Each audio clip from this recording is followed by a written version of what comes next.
going on currently in the industry. And on today, I have the beautiful Terry Mecklin with me. She is a wellness advocate as well as a business strategist. Welcome to the Wealth and Wellness Podcast, Terry. Thank you, Tamara. So excited to be here. Yes, I'm so excited to have you here with me. Can you tell our audience a little bit about what it is that you do? I know what you do, and I know what you do has helped me tremendously. This crazy that I have this right here. But I use this daily when I'm kind of going through, but share with our audience what it is that you do. Sure. So I've actually been in the health and wellness area for about 36 years now. Most of that was spent as a physical therapy assistant. The last 7 years, I've really gone more into natural health. Essential oils are a big part of what I do. I teach other things like kinesiotaping and just a host of things that are natural. Really specialize in women and their health and their hormones, and business, women that want to go into business, really help them find how to financially just move forward. Mm-hmm. I love that.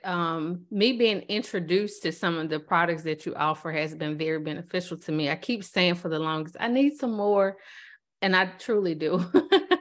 Because this lavender essential oil has been so helpful with me when I'm under stress, when I need to relax, decompress. So you have been have been very, very helpful to me. And what kind of made you get started in like the wellness industry? I was very, very young. I didn't realize how young I was when my mom said I wanted to be a physical therapist. I thought I was like 6 or 7. It turns out I was about like 4. How I even knew what a physical therapist was, I have no idea. But so my entire life, I've always wanted to help people. I remember when I was little, I used to go to a neighbor's house and help with a child that had some health issues. And we did what was called pattering, which was helping them learn how to crawl. And so I did muscular dystrophy camps growing up, have just always been in that space. And, really, I like, as far as the essential oil part, I was not interested. And I love natural stuff, but I had no idea what it was. And I was not interested in learning I don't know why. And look at me now, it's a big part of my business and what I do and help women with. But there's a time and a place for medication and for going to the doctors. I am so thankful for that. We go to it too quickly.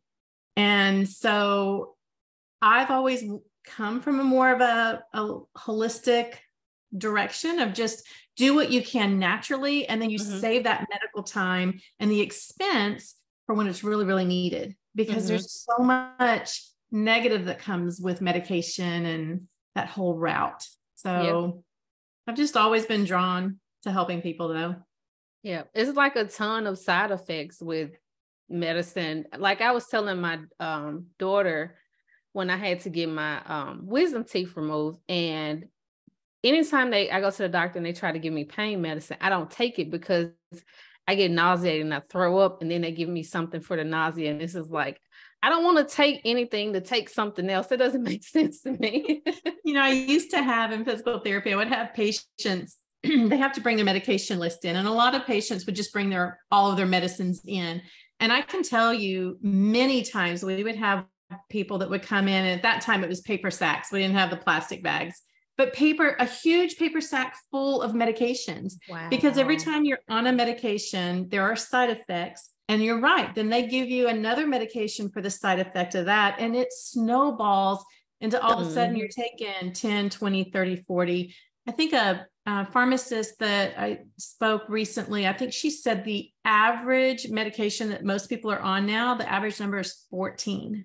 Wow. 14 medications. And I'm very fortunate. I'm on 0. That's a lot. It is a lot. Oh my God. That is a lot. So I know you say that with the essential oils, you kind of wasn't interested. What was that deciding factor that was like, I think I want to give this a try? Like I said, I was very hesitant. I just didn't have the time. I was in the middle of starting something else with business. And for the first time in my life, I was having a lot of really deep, dark sadness. I have always been a Tigger, never an Eeyore. But in 2013, my mom passed from pancreatic cancer. It was a horrific death. The first time I've wanted a do-over. You don't get those, but you go into caretaker mode. But it came at the same time that my boys were going out into the world. And they were both going into dangerous jobs. My youngest had a free ride to college wherever he wanted to go academically and decided to join the Marines. He left 9 days after high school. I had a girl at work that I dealt with for 12 years. I mean, she would do things like erase my patients off the schedule, stupid stuff, just to get on my nerves. She didn't like me. And I didn't have the energy to deal with her anymore. And so for the first time in my life, I was in that deep, dark spot. And I was there for 3 years. And what made me eventually try is another friend of mine who worked with the first one said, please come, just learn. And when I got there, I was like, look, I see y'all have a natural cleanse. That's all I'm interested in. And let's do that. I want to tell you what, 3 years into this deep, dark place that I was in, and in a week, that started turning around. And by the end of the month, I was 100% back to my normal self. Wow. And I knew there was something to these oils and to what I was doing. And and I love to learn. Yeah. I love to learn. So that I was like, okay, we're about to learn what it is with these oils. And that's what got me started on my journey. Oh, wow. Wow. It's interesting how life takes us through those times where it just kind of pivots us in a different direction. And we're like, okay, this is the journey I'm meant to be on. It is, because I always had a heart for people that had depression and other issues, but I didn't understand it. And I knew I didn't understand it. So I knew to keep my mouth shut and just pray for them, encourage them. But I knew I didn't understand. And I think until you walk through those shoes, you can't really help people. And so I feel like God put me on that journey for a reason. And so now I'm thankful. I mean, I'm not thankful for the circumstances that got me there, but I'm thankful for the journey that I was on. That's amazing. That's amazing. I love it. Like I stated, it's been very helpful to me. I think I'm like on my last, because when I got mine, I got like a whole bunch of the oils, and this is my last little bit of lavender. We need to get together for sure. Yeah. Is there anything like currently I know you recently did an event. Is there anything currently you're working on with your business? I'm actually working, again, I love to learn. I'm working on some additional certifications. So I have quite a few certifications behind me.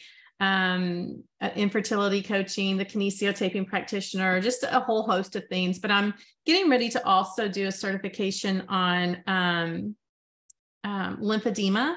So the lymphatic system, a lot of women are experiencing issues, especially after breast cancer and stuff. So I'm super excited about that. Just something additional to introduce to my clients to help them with the health issues that they're going on. I don't have any big events coming up. I am about to go to Bulgaria. Oh, wow. I leave next week to go see the rose fields in Bulgaria, and I'll be there a week. So I'm super excited about that. Wow.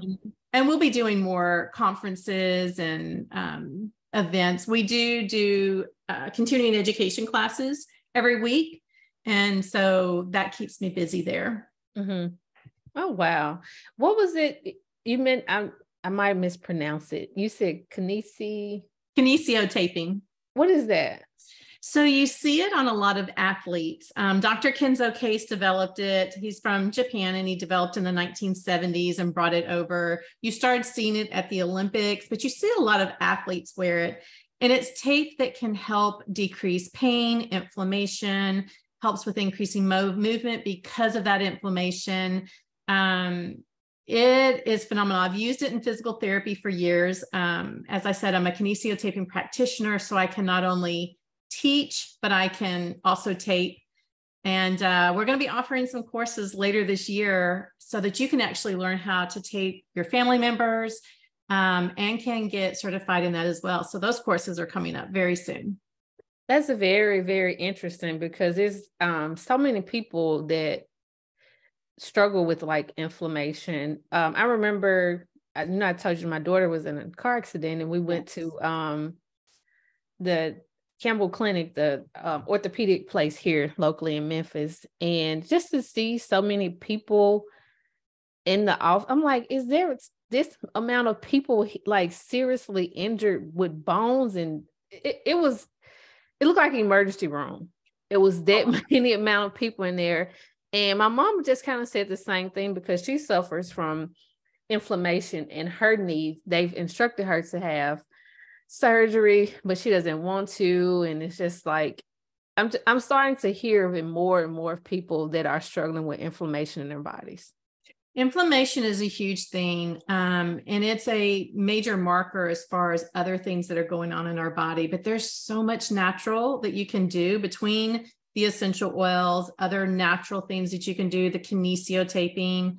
I also work with a lot of pregnant women that we do taping on. So you think about the round ligament pain, that pain kind of in the groin area that a lot of women get, the back pain. So I do a lot of taping with our pregnant moms as well. So there's so much that you can do. And again, I love learning and I love teaching. Yeah. Wow. That's very, very interesting. I learned something new today. So I learned something. I didn't know that. I didn't know that at all. And it's amazing. I have never had a patient or a client that didn't ask me, so what medication is in this? Like my pain just quit. Like what happened? And there is no medication in it. It's just what it does to the skin. It microscopically lifts it. So it takes that pressure off of the nerves, allows better lymphatic movement. It's awesome. Wow. That's interesting. I'm inspired to learn more about You'll that. have to come to one of our classes. They're going to be super fun. Yeah, I'm very, very interested in that. And with the podcast, as I stated, we're talking about things that are going on currently in the industry. And on today, since you're here with us, we're going to be talking about things related to wellness. And I kind of want to start off with actually, this was something that I was listening to a podcast. I'm not sure if I shared it with you. And this lady was mentioning about balance. And she was just talking about just being able to say no, and how no is the complete sentence. And no is a part of self-care without explanation. And I've never looked at it like that. I'm the type of person, it's very hard for me to say no. And I feel like if I tell you no, I got to tell you why. And I just kind of had me thinking like that is a part of self-care for me. I need to look into that more. So what is your thoughts on that? You know, I have to agree with that. And I'm like you, I hate to say no. And I actually just had a conversation with my husband a couple of weeks ago about I've got to learn how to say no to things because sometimes, pre-COVID, I used to put 100 miles a day on my car and, I'd be 2 or 3 appointments and my day is gone. And were any of those really income producing or were they really appointments that moved the ball forward for both my client or the person I was meeting with and me? 90% of the time, they did not move the ball at all for me. And there has to be a give. It can't be it's all about everyone else. There has to, if I'm not meeting some of my goals, then I can't move forward. And if I can't move forward, then I can't help anybody else move forward. So we really do have to learn how to say no. And so he is so wise. I don't always listen until the second time around, but, he said, make a checklist, figure out what is a yes. Like, what does it take to say yes? And don't make a huge list, make 4 or 5 things. And if it meets these 4 or 5 criterias, then the answer is yes. But if you're right, the answer is no. I listened one time to another person say no. And some of the things you can say if you feel you need to give more information is, I cannot do that right now. I can't give you, I can't give that whatever the time that it would really require to do what needs to be done. Yeah. So there's ways that you can say it that don't come away sounding like rude or No. whatever, but Yeah. no is a complete sentence. I have to Yeah. agree with that. I like that. Just being able to say, okay, I can't, I don't have enough bandwidth to do that right now. I like that. Because we do want to do our best. We don't want to halfway show up. When Right. we're halfway showing up, we're doing a disservice to everybody, including ourselves. Mm-hmm. That's true. That's true. That's something I'm gonna have to work on. I'm working on it. It's a work in progress for sure. Also, one of the current things going on in the industry, I mentioned Taylor Lautner. For those that are unfamiliar with him, he was previously on the Twilight series, and I saw online that he's recently been opening up about hateful comments he recently received about his appearance and shared the importance of mental health. He stated that there were some people that were on his social media channels that felt like he looked too old.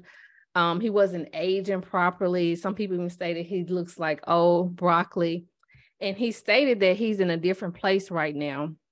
One thing that kind of caught my attention, a comment that he mentioned was, however, I'm in a different place right now. These days, I'm working on myself, and I've noticed that I've been putting value in the wrong things. You find value where you put it, he explained. If you put your value in what other people think of you and how other people think of you, that's how you're going to feel. But if you put your value in knowing who you are and what's important to you, you'll get there. And I was like, that is so true, because so many people struggle with not even just celebrities, but just everyday people, with what people think about them, what people will say about them. And it's just like, we don't realize how much we put value in other people's opinion. And I can honestly say that I'm guilty of that, worried about if I do this the right way. And it's just, for me, I'm learning that everything won't be perfect, and some things will fall apart. And I know that's something that I struggle with, perfectionism. So that was just kind of interesting to hear, like, putting value in the wrong things, in the wrong people. So my question was, what role do you think self-care plays in putting value in yourself? That's a good question. Self-care is super important. It's just like the oxygen mask on the airplane. If we don't put it on ourselves first, if we don't take care of ourselves first, we can't help the people around us. Mm-hmm. And so we really do have to stop and think about, what do I need for me? And that's things like your mental health and your physical health. And I agree. I think a lot of us are those type A personalities and perfectionists. I'm guilty of that myself, and it is a work in progress. And I don't know if you're like me, and especially before, I think I'm getting a little bit better, but I can have 100 people say, oh my gosh, that was a great event, and have one person have a negative. And what do we focus on? We focus on the negative. And we have to catch that, and we have to be intentional about realizing that's not where we need to put our focus, because we're missing out on all of this beautiful stuff. And so it's important that we focus on our self-care. Yeah. And when you mention it as far as events, everyone knows I do events with Memphis Women Rock as well as All Women Rock. And I was sharing in my mastermind meeting one time that I, after an event, I always send out surveys to people to see, their thoughts on it. But before the event, I had some issues with the venue, and things did not turn out as I expected, especially with like food and drinks. So it was at the very last minute. So I had to roll with what happened. I was going to have to deal with the venue later, but I had to just move forward with my event. So I was looking over the reviews. The first one was horrible. The second one was horrible. Both of them talked about the food as well as the drinks. And I didn't look at the rest. It was about 20 more. And I didn't do another event after that. And the lady in my mastermind was like, why you didn't read the rest? I was like, I couldn't. I just felt horrible, because I have these such high expectations for myself. And when I do events, and it just hurt so bad to just see those two, even though they were both out of my control, but it was just like, I'm done. Oops, your volume just went away. Oh, Did it? Let me see.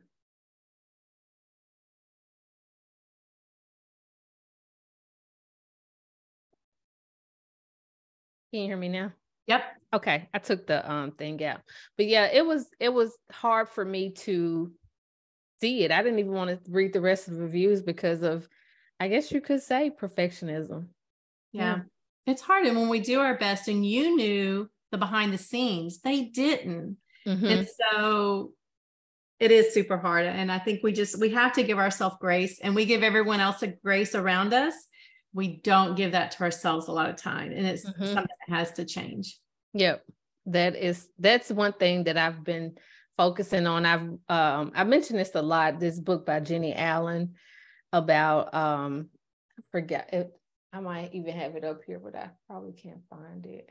But it's about perfectionism, nothing to prove. I love that book. And she just talks about giving yourself grace and how God's grace breeds grace. And when I read that, it's just like, just take a deep breath and it's going to be okay.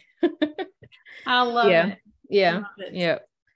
So self-care does play a huge role in putting the value on ourselves and not what other people think, their opinions. And yeah, I've heard people talk about like,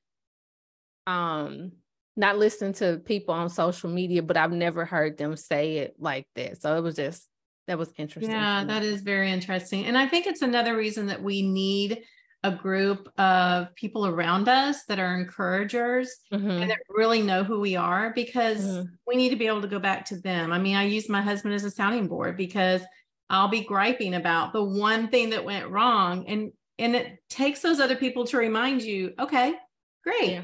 What can you do to move past that, move on? Now look at everything that was great. And we need those people in our lives to remind us of that. Yeah. So I guess having a support system too is valuable with self-care. Very important. As a matter of fact, when I talk about what you need for wellness, it's healthy eating, it's diet, stress management, smart supplementation, and healthy connections. It's a part of it. If you don't have that, it's going to derail the rest of it. That's true. That is so true. Something that I'm working on for myself. The next topic that I found interesting, it was from the U.S. surgeon, and he talked about the urgent need for mental health with the kids on social media and how it's become such a huge issue with youth and mental health. And it said in the new advisory released Tuesday, Dr. Murthy calls for more research to determine the extent of mental health impact on young people, including the type of content generated that affects social factors that could protect youth in ways in which social media could be beneficial. And he just kind of went on to talk about the harmful effects of social media. The minimum age to get on social media is around 13. He said he believes that's too early to be on social media. He says the ages of 10 to 19 are a sensitive time when youth are dealing with identities, forming and leaving them. They also have to deal with social pressure and peer opinion. I think that's so true because me being in social media and me having younger daughters and seeing them like on TikTok and how these social media platforms have algorithms that just continually to feed things that you may look at. If you see a post about a lady being overweight and trying to, look better, and they just constantly feeding your child this. So I totally agree that something needs to change when it comes to social media as parents too, not just the social media platforms taking responsibility, but as parents, we're gonna have to start limiting the amount of time that they are on there. I agree, because it's just like you said, reading through those comments, you could only read 2. So what if you're a young teenager who is in the formative, because we're older, we're not a teenager. Right. And we're still evolving. We're still trying to get better. So if all you're reading is hateful stuff, it affects you. Yep, it does. It does. And I feel like that, I don't know, it's just so prevalent and so many people don't realize how how it can be like a life changer for kids, especially those that are dealing with, you do have, kids can be cruel without even social media. I didn't grow up with social media, so I know the things that I experienced as a child that is like, that was so mean and ugly what they did. But to have social media and then have people spreading it all over, like, that's a lot. It's a lot to lot. have to deal with. It is. Mm-hmm. I think I kind of know the answer to the next question, Okay. but I'll ask it anyway. What does wellness mean to you? Oh, wellness. It's not only good physical, but it is good mental health. And it's not even not having an illness. Wellness is being that all well-rounded physical, mental, emotional, and spiritual, and living a balanced and fulfilled life. Mm-hmm. And that's what wellness is. Yeah, I agree. That one of the reasons that I kind of did the Wealth and Wellness podcast, because sometimes society kind of puts on what they think wealth should look like, a job, a 401k, or going to the doctor, or in some areas of certain people, they don't feel like, therapy is okay. So I wanted to create a platform where I could have different people on to share their experiences, share their expertise on what wealth and wellness means to them, because it means something totally different for all of us. Some people can, pray and be okay. And some others, I need a little bit more help. I need to talk to somebody. So. Right. And health is your first wealth, because, and I can't remember who originally said that. It's somebody from long, long ago, but it is so true, because you think about it. If you don't have your health, you can't do anything else, and you can't move forward financially and economically. So your health is very critical, and what you do for yourself, you're teaching the people around you as well. Yep. I often say, can't pour from an empty cup. Me as a parent, I have to give their time to, like, they know, my girls know when my door's closed, I am having morning time meditation to myself. Yeah. I can't. Absolutely. I can't. And my goal is to give them the best of me. And if I can't, I'm not offering that because I'm all over the place, or I'm dealing with stuff mentally. And yeah, you have to have that time. And you're teaching them good parameters as well. Yeah. So.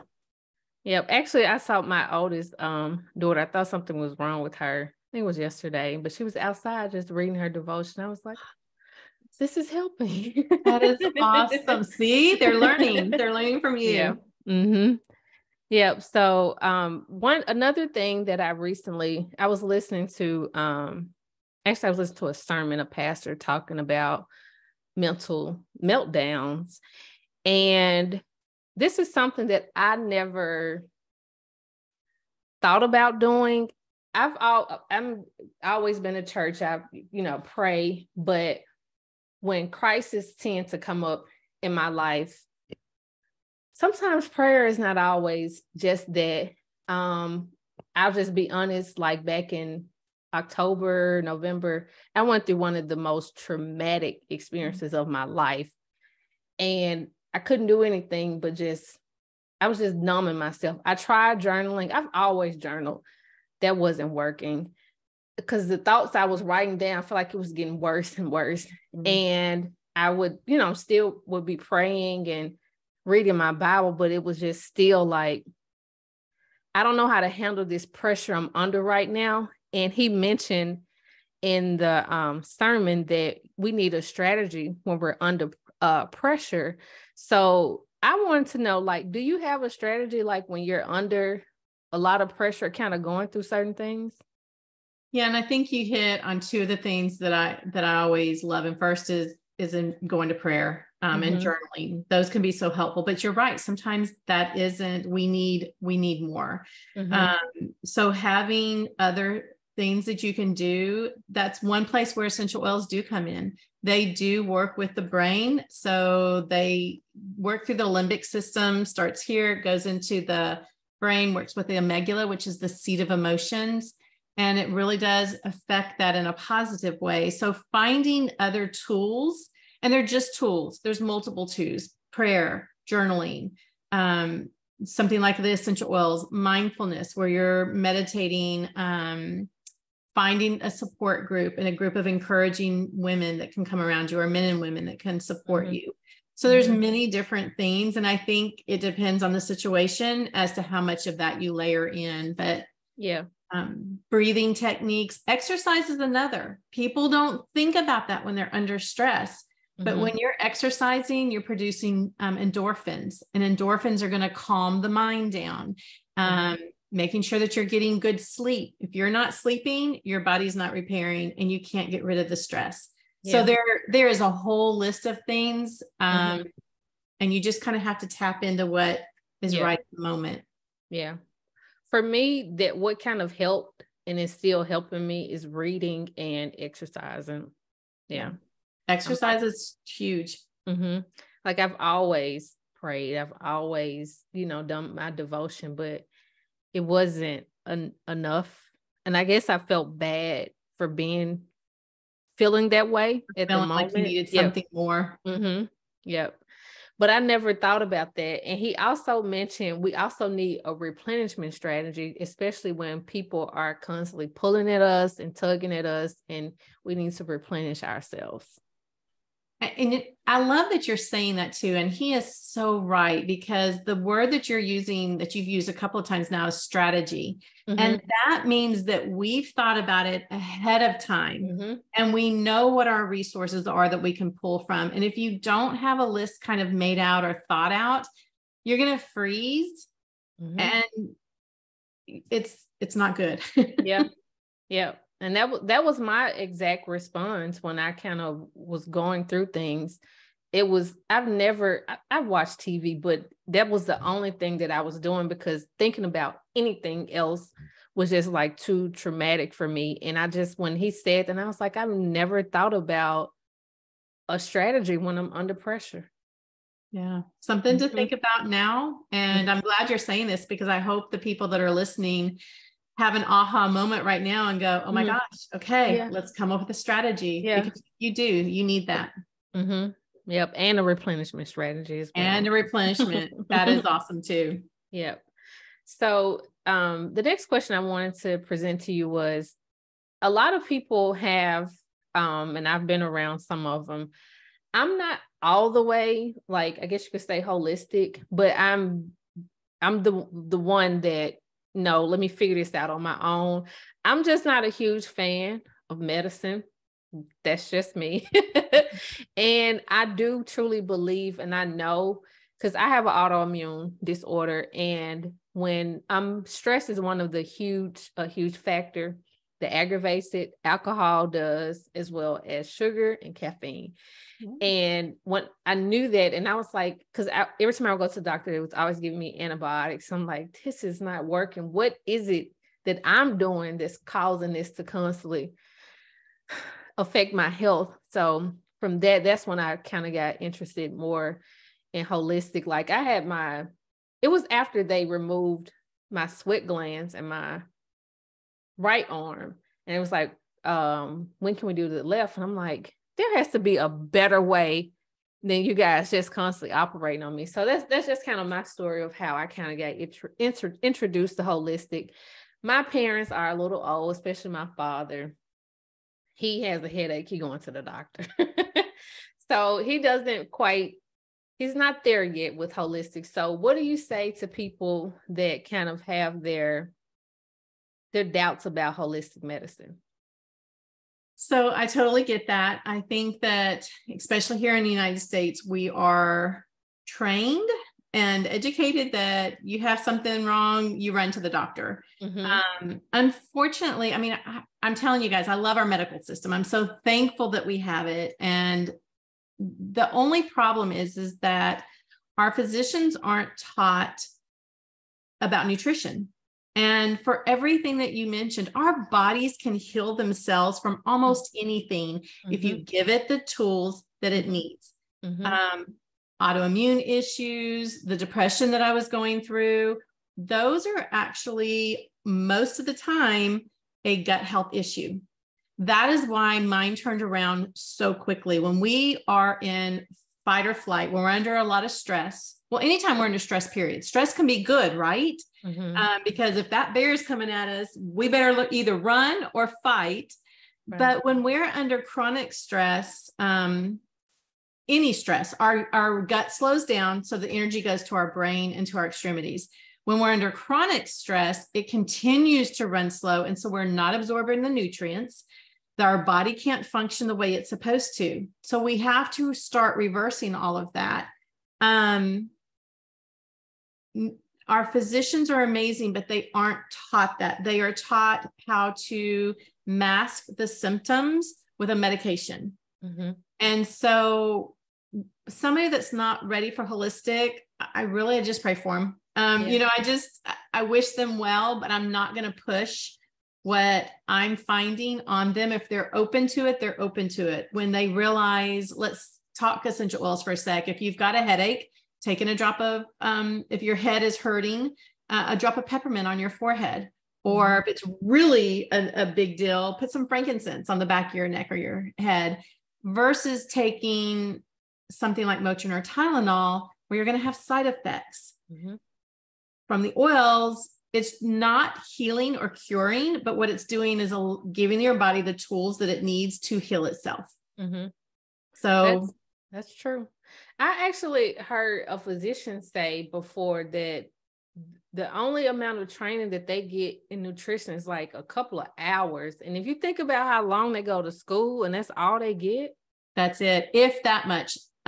Usually it is just a couple of hours. The whole goal, unfortunately, most of our medical system is owned by, our medical schools are even owned by the pharmaceutical companies. And again, I'm so thankful for medications. I'm really not downing that. However, if we can't start from a holistic standpoint of giving our bodies what they need, and that's proper nutrition, smart supplementation, exercise, sleep, decreasing our stress, there's so much that we can work on easily. And when we start down that path, it's amazing how our bodies react and heal themselves. Yep.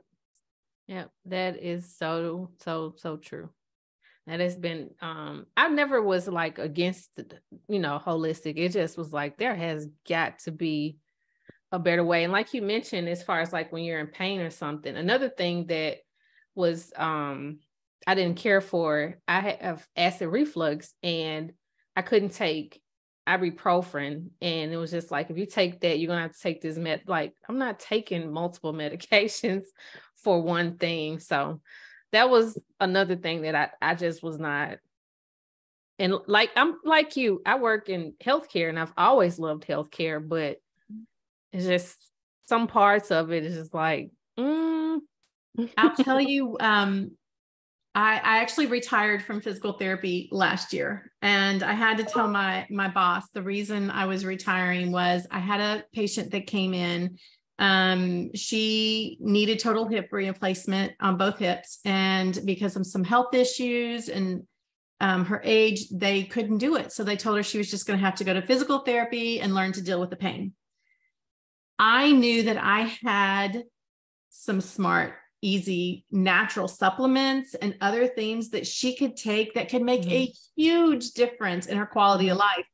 But because I sell them, that would have been a conflict of interest. And I knew that. So I could not tell her about them. And that broke my heart. Yeah.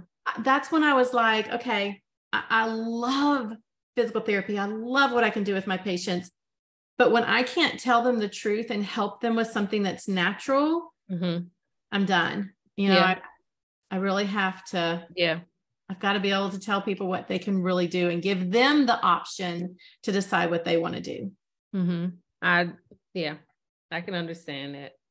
And I'm sure that would have broke my heart too, just knowing that there is an alternative and I can't give it to you. Yeah. And she was in so much pain. It did. I lost a lot of sleep over that couple of weeks.